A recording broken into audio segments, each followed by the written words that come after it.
Министрлер кабинетинин төрагасы Акылбек Жапаров Россиянын Коопсуздук кеңешинин катчысынын орун басары Олег Храмов менен жолугушту. Бул тууралуу Министрлер кабинетинин басма сөз кызматынан кабарлашты. Жолугушуунун жүрүшүндө тараптар кыргыз-орус стратегиялык өнөктөштүгүн, анын ичинде аймактык, эл аралык уюмдардын жана интеграциялык бирикмелердин алкагындагы кызматташтыкты мындан ары бекемдөө маселелерин талкуулашты. Министрлер кабинетинин башчысы 2022-жыл Кыргыз-орус эки тараптуу мамилелери үчүн юбилейлик жыл экенин белгиледи. Жогорку деңгээлдеги активдүү саясий диалог, ошондой эле тармактык өз ара аракеттенүүнүн жогорку деңгээли, эки тараптуу жана көп тараптуу форматта натыйжалуу кызматташууга өбөлгө түзөт, деди Акылбек Жапаров. Тараптар миграция жана маалымат чөйрөсүндөгү кызматташтыкты кеңейтүүгө өзгөчө көңүл бурушту. 2015-жылы Кыргыз Республикасынын Евразиялык экономикалык биримдикке киришинин негизги артыкчылыгы бул биздин өлкөнүн жарандарынын Россия Федерациясынын аймагында уруксаат кагаздары жок иштөө мүмкүнчүлүгү болду. Учурда көптөгөн жарандарыбыз Россияда ийгиликтүү эмгектенип жатышат. Тилекке каршы Кыргыз Республикасынын жарандары Россия Федерациясынын аймагында жүрүүсүн мыйзамдаштырууда кыйынчылыктарды баштан өткөрүүдө, деп белгиледи Министрлер кабинетинин башчысы. Акылбек Жапаров маектешине Россиядагы мекендештерибиздин көйгөйлөрүн чечүүгө максималдуу көмөк көрсөтүү өтүнүчү менен кайрылды. Өз кезегинде Россия Федерациясынын Коопсуздук кеңешинин катчысынын орун басары белгилегендей 2022-жылдын 13 октябрында Астана шаарында өткөн Азиядагы өз ара аракеттенүү жана ишеним чаралары боюнча кеңешменин 6 саммитинде Россия Федерациясынын президенти Азия чөлкөмүндө коопсуздукту жана туруктуулукту чыңдоо маселелерине ар тараптуу баа берди. Олег Храмов ошондой эле Кыргыз Республикасынын эмгек, социалдык камсыздоо жана миграция министри Кудайберген Базаров менен жолугушууда. Миграция маселелери боюнча анын ичинде орун алган маселелерди чечүү жолдорун табуу үчүн ведомстволор аралык кызматташуунун алкагында аракеттенүүнү улантуу боюнча макулдашууга жетишилгенин маалымдады. Быйылкы жылдын 6 айында Кыргызстанга 3.823.706 турист келген. Бул тууралуу Кабар агенттигинде өткөн маалымат жыйынында Маданият, маалымат, спорт жана жаштар саясаты министринин орун басары Самат Шатманов билдирди. Анын айтымында бул көрсөткүч өткөн жылга салыштырмалуу 2 эсеге көптүк кылат. 2021-жылдын 12 айында өлкөгө 3.560.000 турист келген. Ал эми быйыл 6 айга бюджетке Кыргызстандын мейманкана жана ресторандар тармагынан түшкөн киреше 388.175.000 сом түздү. Шатманов белгилегендей, жалпысынан жыл башынан бери Кыргызстандын аймагына 4.993.023 адам кирген. Бул 2021-жылга салыштырмалуу 2 эсеге көптүк кылат. Кыргыз көмүр ишканасынын маалымат кызматы Бишкекте кара алтындын 1 тоннасы 4.700-4.800 сомдон кымбат саткандар болсо кабарлап коюуну өтүндү. Маалыматка ылайык аба ырайына байланыштуу айрым ортомчулар көмүрдүн баасын көтөрүп жибериши ыктымал.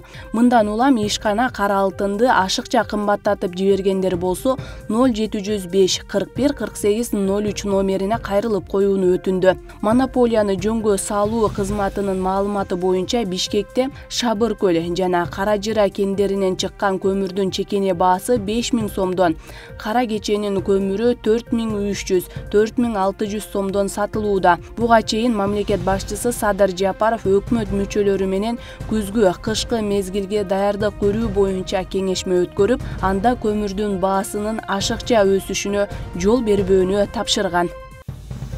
Быйыл 1 апрелден тартып Министрлер кабинетинин 2 токтому менен Маданият, маалымат жана спорт тармагында эмгектенген кызматкерлердин айлык маянасы көтөрүлдү. Бул тууралуу Кабар агенттигинде өткөн маалымат жыйынында Маданият, маалымат, спорт жана жаштар саясаты министрлигинин орун басары Чыңгыз Эсенгул уулу билдирди. Анын айтымында жалпы министрликтен карамагындагы 456 мекеменин, тактап айтканда 19.425 кызматкердин айлыгы 50%-дан 100%га чейин көтөрүлдү. Мындан тышкары жергиликтүү өзүн-өзү башкаруу органдарынын маданият мекемелеринде иштеген кызматкерлердин дагы айлыгы көтөрүлдү. Бул токтомдун негизинде бюджеттен кошумча 2 миллиард 100 миллион сом талап кылынды. Анын ичинде 1 миллиард 176 миллион сом республикалык бюджеттен каржылануучу маданий мекемелер үчүн, 422 миллиард 279 миң сом маданият тармагында билим берүү мекемелери үчүн жана 400 миллион 871 миң сом жергиликтүү өзүн-өзү башкаруу органдарынан каржылануучу маданий мекемелер үчүн бөлүндү, деди ал. Ошондой эле ал белгилегендей, эки токтом менен ЛТР, Мир телеканалдары, Кабар агенттиги, Кыргызстан мамлекеттик ишканасы, Манас театры жана Айтматов улуттук академиясы мамлекеттик мекемесинин, ошондой эле улуттук маданий борборунун китеп палатасынын кызматкерлеринин эмгек акысы 50%га жогорулады. Бул токтом үчүн бюджеттен кошумча 102 миллион 223 миң сом талап кылынды, деди ал. 2021 жылдын октябрынан бери мектептер үчүн 329 300 нуска окуу китеби басылып чыкты. Бул тууралуу Билим берүү жана Илим министринин орун басары Надира Жусупбекова билдирди. Анын айтымында химия, физика, кыргыз адабияты, орус тили, орус адабияты, Кыргызстандын жана дүйнөнүн тарыхы, биология китептери боюнча биология китептери басылып чыгарылды. Ошондой эле көрүүсү начар балдар үчүн геометрия жана орус адабияттары сабактарынан 2320 китеп жарык көрдү, дейт ал. Билим берүү жана Илим министрлигинин бюджеттик саясат жана каржылык анализ бөлүмүнүн башкы адиси Азизбек Мураталиев 329 300 нуска окуу китебин басып чыгууга 50 миллион сом сарпталганын билдирди. Жусупбекова мындан сырткары кыргыз, орус, өзбек жана тажик тилдериндеги 538 окуу китебинин электрондук нускамалары электрондук китепканага киргизилгенин маалымдады. Кыргызстандык оор атлетчилер Бахрейнде өткөн Азия чемпионатынан кайтып келишти. Бул тууралуу Дене тарбия жана спорт департаментинен билдиришти. Маалыматка ылайык, 18 октябрда Азия чемпионатына катышкан 3 оор атлетчи Бишкек шаарына келишти. Манас эл аралык аэропортунан спортчуларды спорттун олимпиадалык түрлөрү боюнча дирекциянын директору Мелис Тобокелов, оор атлетика боюнча федерациянын мүчөлөрү, спортчулардын жакындары, достору жана күйөрмандары тосуп алышты. Белгилей кетсек, Азия чемпионатында Эмиль Молдодосов 89 килограммга чейин, Бекдөөлөт Расулбеков 102 килограммга чейин күмүш медалга ээ болушкан.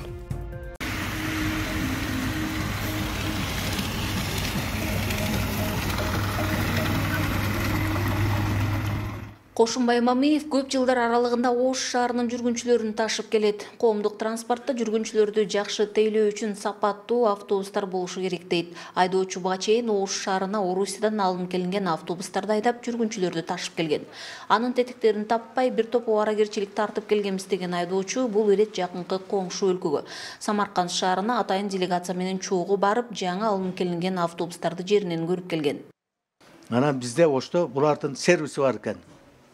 Ремонтту тейлей турган. Ошону жакындыгын мем алып, кеңешип туруп ушул автобусту алганга макул болдук да.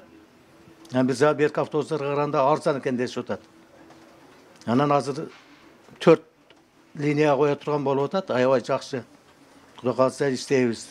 Бул саларканы үнөмдөйт биз жагынан жеңил, кыска бурумдарда оңой бурулат да, баягы узун автобусту чоң жерден бурулат да, булар кичине как спринтер катары бурулуп берет да.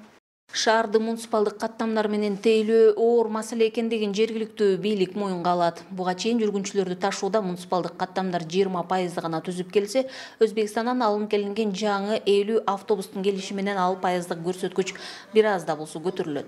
Автобустардын ар бири 38 жүргүнчүгө ылайыкташкан. Алар ушул жумада каттамга чыгат. Жаңы автобустарды шаардын сыртына чыгарууну көздөп жатышкандыгын жүргүнчүлөрдү ташуу агенттигинен билдиришти. 10 адырга чыгат, Амир Темирга чыгат, ошонун жолу менен жүрөт. Кийинкисин мына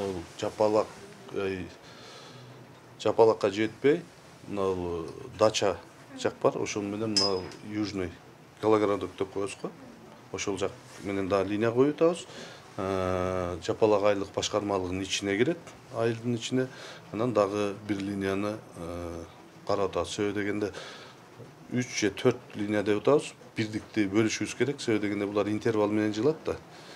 Бирөөсү кеткенден аркасынан бир 5 мүнөттөн кийин 6 мүнөттөн кийин бирөө кетиш керек. Ошо мүмкүнчүлүгүбүзгө карап, дагы бир 20 күндүн ичинде бир аз өзгөрүүлөр болот. Өзбекстандын Сама автозаводунда өндүрүлгөн япониялык Isuzu маркасындагы газ менен жүрүүчү 350 автобус былтыр Бишкек шаарына да алынып келинген. Бул автобустар күйүүчү майды аз сарптагандыгы, техникалык мүнөздөмөсүнүн жөнөкөйлүгү жана баасы дагы жөөндүү болгондугунан улам Ош шаарына ыңгайлуу экендигин кала башчысы белгиледи. Жаңы алынып келинген автобустар шаардыктардын суроо талаптарын эске алуу менен эң керектүү болуп жаткан аймактарга атайын комиссиянын иликтөөсүнүн жыйынтыгынын негизинде 4 муниципалдык каттамдарга бөлүштүрүлдү. Ушул 50 автобусту бул өзгөчө ушул биздин шаардын четинде жашаган жашоочуларыбызга мындай бир шарт түзүп берели деп атабыз да. Ушул шаардын четинен ушул борборго, шаардын центрлерине келип кайра ушул келип кеткенге. Мындан кийин биз дагы ушундай эгер өзүндай бир жакшы көрсөтсө бул автобустар, биз дагы 50 автобус алып келели деген планыбыз бар. Андан кийин мындай центрде жүрүш үчүн мындан чоңураак жанагы низкополый деп коет ушул. Мындан чоң автобустарды да алып келели деген планыбыз бар. Анан жана мен айта кеткендей, биз ошо азыр Европа өнүктүрүү банкы менен да иштер сүйлөшүүлөр жүрүп жатат. Ушул биз жана 3-чү троллейбустук линияны кой берүү боюнча, жаңы 3 линия ачуу боюнча. Анан келечекте ушул биз баягы электроавтобустарды да алып келүүнү сүйлөшүп атабыз. Автобустардын баасы $37.000 бааланган 4 жаңы шаардык маршруттук линиялар иштелип чыкты. Алар Жапалак айыл аймагы, Туран жана Ымыр Темур муниципалдык аймактык башкармалыктарына жаңы автобустук каттамдар чыгат. Жаңы коомдук транспорттарга дагы бус сервис мобилдик тиркемеси орнотулуп, жүргүнчүлөр жол жүрүүсүн алдын ала пландоого шарт түзүлдү. Автобустардын жол акысы накталай төлөм учурунда 10 сом, накталай эмес электрондук төлөм жүргүзсө 8 сом деп белгиленген. Гүлжан Ажыматова, Бектур Калыбек уулу, Ош шаары.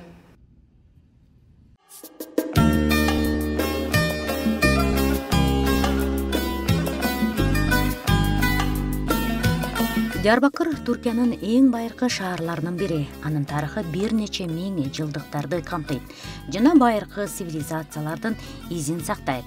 Шаар өлкөнүн түштүк чыгышында Тигр же Дижиле дарыясынын жээгинде жайгашкан. Diyarbakır ortasında vurulmuş uzanırım. Диярбакыр Дижле булак суулары каптаган өрөөнүнүн четинде эң сонун жерде жайгашкан. Байыркы шаар жана тоо тектүү кара базальттан жасалган. Илгерки массалык дубал менен курчалган. Анын артында кооз мечиттери, кызыктуу чиркөөлөрү, таасирдүү хандары жана кооз сарайлары бар. Таш төшөлгөн көчөлөрдүн лабиринти да жатат. Биз Диярбакырдын борборунда турабыз. Өзүңүздөр көрүп тургандай буякта темир иштелип жатса, буякта соода кылып жатышат.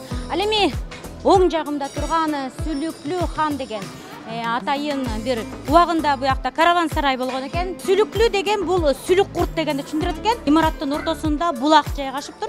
Ошол булакты сүлүктүү куртту алып, дарыланып келишкен айтууда. Ал эми өзүңүздөр байкагандай, бул жер жаштардын ордосуна айланган. Жана түрктөрдүн жакшы көргөн кофесин дагы дамын татып болот. Biz tamak içken son kofe içeriz. Bul kofeni көрсөтүп берейин. Бул кофенин ичинде сүтү бар, бирок шекери жок.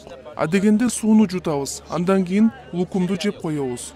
Түрктөрдө кофе ичүү каадабыз бар. Эгерде конок сууну биринчи ичсе, кофени токтото тур, сүйлөшө турган сөзүм бар дегенди билдирет. Ал эми лукумду биринчи жеп жиберсе, курсагым ачка деген ишарат. Биз кофени Осмон доорунан бери аздектеп ичип келебиз.